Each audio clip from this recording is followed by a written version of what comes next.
Gulf രാജ്യങ്ങളിൽ കൊടുംചൂട് 50 ഡിഗ്രിയോട് അടുത്തെത്തി നിൽക്കുമ്പോൾ കുട്ടികളുടെ പരിചരണവും ഏറ്റവും പ്രധാനമാണ്. അത്യുഷ്ണം കുട്ടികളുടെ സ്വഭാവത്തിൽ പോലും മാറ്റമുണ്ടാക്കുമെന്നാണ് പഠനങ്ങൾ പറയുന്നത്. അതുകൊണ്ട് തന്നെ വീടിനുള്ളിലും പുറത്തും കുട്ടികൾക്ക് നമ്മൾ പ്രത്യേക പരിചരണം നൽകണമെന്ന് ഓർമ്മപ്പെടുത്തുകയാണ് ആരോഗ്യ വിദഗ്ധർ.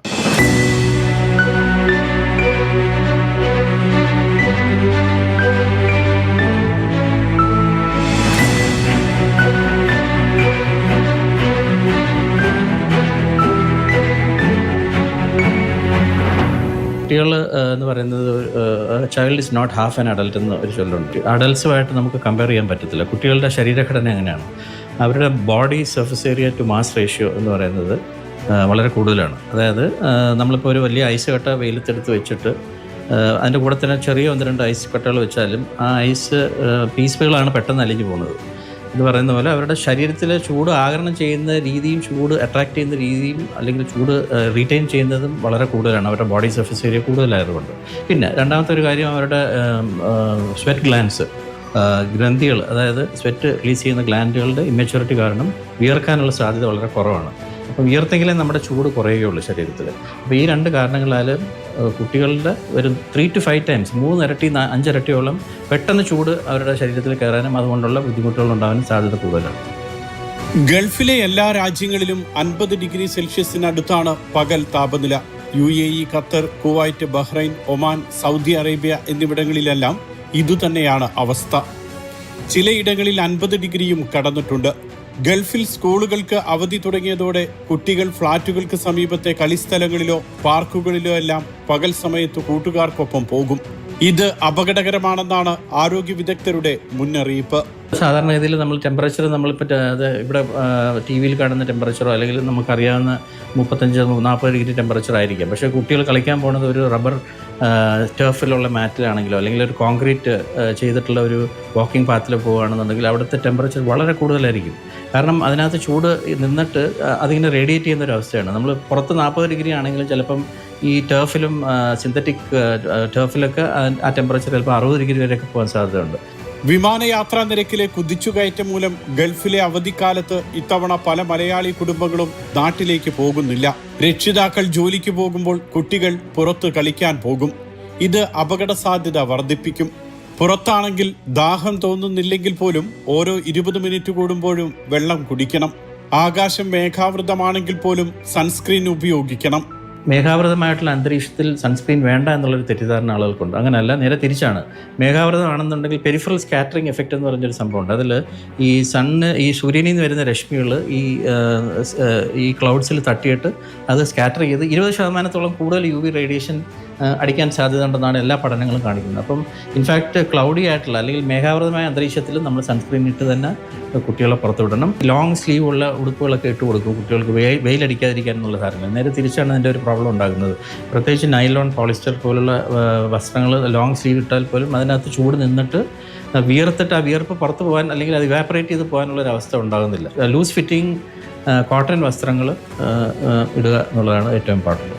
കളിക്കുമ്പോഴും പുറത്തു പോകുമ്പോഴുമെല്ലാം സൺഗ്ലാസ് ഉപയോഗിക്കാൻ പലരും തയ്യാറാകുന്നില്ല. ശരീരത്തിന് സൂര്യാതാപം ഏൽക്കുന്നത് പോലെ കണ്ണിനുള്ളിൽ സൂര്യാതാപത്തിന് സാധ്യതയുണ്ട്. അതുകൊണ്ട് തന്നെ തൊപ്പി, സൺഗ്ലാസ് പോലുള്ള സംരക്ഷണ കവചങ്ങൾ അനിവാര്യമാണ്.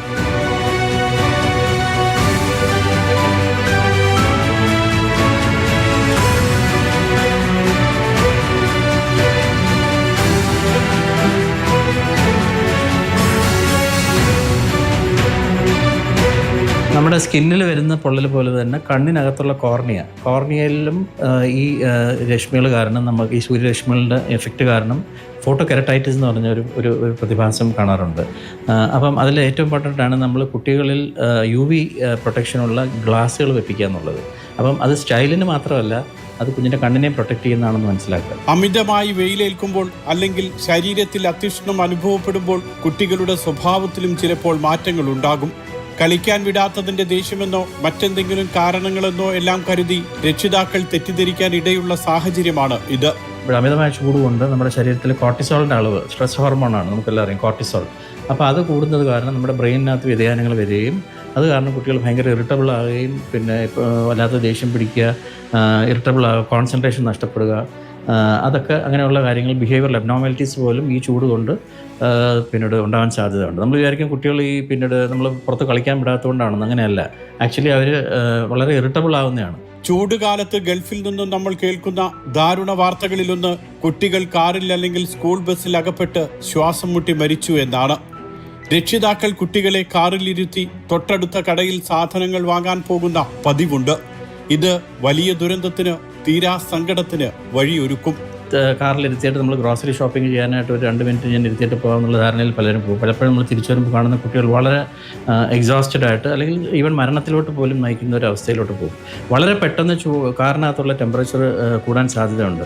കുട്ടികൾ പെട്ടെന്ന് ശരീരത്തിൽ ചൂട് കൂടിയിട്ട് ഈ പറഞ്ഞ എല്ലാ അവസ്ഥയിലോട്ടും പോയിട്ട് മരിക്കാൻ പോലും സാധ്യതയുണ്ട്. ഒരു നിമിഷം പോലും നമ്മൾ കാറിൽ കുട്ടികളെ ഇരുത്തി പുറത്തു പോയി ചെറിയ കാര്യത്തിന് പോലും പുറത്തു പോകരുതെന്നുള്ളതാണ്. ഈവൻ ജനൽ തുറന്നിട്ട് പോലും പുറത്തു പോകരുത്. കുട്ടികളിൽ സൂര്യാതാപത്തിന്റെ പ്രധാന ലക്ഷണം ക്ഷീണവും തളർച്ചയും തന്നെയാണ്. ശരീരത്തിൽ വിളർച്ചയുണ്ടാകും, ത്വക്കിൽ നിറവ്യത്യാസം കാണാം, തലചുറ്റൽ, ചിലപ്പോൾ തളർന്നു വീഴും. ഇങ്ങനെയുള്ള ഘട്ടങ്ങളിലെല്ലാം അടിയന്തര പരിചരണം ഉറപ്പാക്കുകയും ആവശ്യമെങ്കിൽ ആശുപത്രിയിൽ എത്തിക്കുകയും വേണം.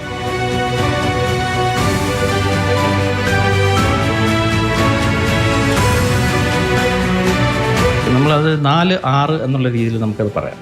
ഫസ്റ്റ് 6 എന്ന് പറയുന്നത് റീലൊക്കേറ്റ്. അതായത് കുട്ടികൾ ആ ചൂടുള്ള അവസ്ഥയിൽ നിന്ന് എത്രയും പെട്ടെന്ന് അവരെ ഒരു തണൽ ഉള്ള സ്ഥലത്തോ അല്ലെങ്കിൽ AC റൂമിലോട്ടോ കൊണ്ടുവരിക. അതാണ് റീലൊക്കേറ്റ്. എന്നിട്ട് നമുക്ക് അല്ലെങ്കിൽ വല്ല ഫാനോ വിഷറി വല്ലതും ഉണ്ടെന്നുണ്ടെങ്കിൽ അവർ വീശി കൊടുക്കുക. രണ്ടാമത്തേന്ന് പറയുന്നത് റിമൂവ് ക്ലോത്ത്സ്. അതായത് അവർ ചുറ്റിരിക്കുന്ന ടൈറ്റായിട്ടുള്ള വസ്ത്രങ്ങളെല്ലാം ഊരി മാറ്റുക. എന്നിട്ട് എക്സ്പോസ് ചെയ്യുമ്പോഴത്തേക്ക് അത് ഇവാപ്പറേഷൻ ഉണ്ടാക്കി കൂളിംഗ് ഉണ്ടാവും നാച്ചുറലി. പിന്നെ മൂന്നാമത്തേന്ന് പറയുന്നത് റീഹൈഡ്രേറ്റ് 6. റീഹൈഡ്രേറ്റിൽ അവർക്ക് ഈ പറഞ്ഞ പോലെ ORS ലായനി, പിന്നീട് ഉപ്പിട്ട നാരങ്ങ വെള്ളം, പിന്നീട് കരിക്കും വെള്ളം, ഇങ്ങനെയുള്ള കാര്യങ്ങൾ ഉപയോഗിക്കും. ഒരു കാര്യം ശ്രദ്ധിക്കേണ്ടത്, കുട്ടികളുടെ ബോധാവസ്ഥയിൽ എന്തെങ്കിലും പ്രോബ്ലം ഉണ്ടെങ്കിൽ നമ്മൾ അവരെ വെള്ളം കുടിപ്പിക്കാൻ ഫോഴ്സിബിളായിട്ട് വെള്ളം കുടിപ്പിക്കരുത്. അതും പ്രധാനമാണ്. കാരണം അവർക്ക് ആസ്പിറേഷൻ ഉണ്ടാകാൻ സാധ്യതയുണ്ട്. പിന്നെ കണ്ടിന്യൂസ് ആയിട്ട് ഛർദ്ദിച്ചുകൊണ്ടിരിക്കുന്ന ഒരു കുട്ടിയാണെങ്കിലും നമ്മൾ പിന്നീട് പിന്നെയും ഫോഴ്സ് ചെയ്ത് വെള്ളം കുടിപ്പിക്കാൻ ശ്രമിക്കരുത്. നാലാമത്തേന്ന് പറയുന്നത് reassess and refer if necessary. അതായത് നമ്മളൊരു 30 മിനിറ്റ്സ് വരെ നമുക്ക് കുഞ്ഞിനെ ഇതേപോലെ ചെയ്തിട്ട് കുഞ്ഞ് നല്ല ബെറ്റർ ആവുന്നില്ല, പിന്നെയും കുഞ്ഞിൻ്റെ കണ്ടീഷൻ കുറച്ചും കൂടെ മോശമാകുന്നു. അതായത് കുഞ്ഞിൻ്റെ കോൺഷ്യസ്നെസ് നഷ്ടപ്പെടുക, അല്ലെങ്കിൽ വീണ്ടും കണ്ടിന്യൂസ് ആയിട്ട് വോമിറ്റ് ചെയ്യുക, അങ്ങനെയുള്ള കാര്യങ്ങളുണ്ടെങ്കിൽ നമ്മൾ റീഅസസ് ചെയ്തിട്ട് എത്രയും പെട്ടെന്ന് അവരെ അടുത്ത ആശുപത്രിയിൽ എത്തിക്കാനായിട്ടുള്ള സംവിധാനങ്ങൾ നമ്മൾ UAE-ലാണെങ്കിൽ 999 നമ്പറിൽ വിളിച്ച് ആംബുലൻസ് വിളിച്ചിട്ട് എത്രയും പെട്ടെന്ന് എത്തിക്കുക. അമിതമായ വിയർപ്പിനെ തുടർന്ന് ശരീരത്തിലെ ലവണങ്ങൾ നഷ്ടമാകാം. അതുകൊണ്ട് തന്നെ വെറും വെള്ളം കൊടുക്കുന്നതിനു പകരം ORS ലായനിയോ കരിക്കൻ വെള്ളമോ ഉപ്പിട്ട നാരങ്ങ വെള്ളമോ എല്ലാം നൽകണമെന്നാണ് ആരോഗ്യ വിദഗ്ധരുടെ നിർദ്ദേശം. വീടിനകത്തും വേണം ജാഗ്രത. ദാഹിക്കുമ്പോൾ കോള പോലുള്ള മധുരപാനീയങ്ങൾ നൽകരുത്. ചൂടുള്ള സ്നേഹം പോലെ, ആഴമേറിയ വാത്സല്യം പോലെ ചൂടുകാലത്തെ പരിചരണവും കുട്ടികൾക്ക് അനിവാര്യമാണ്.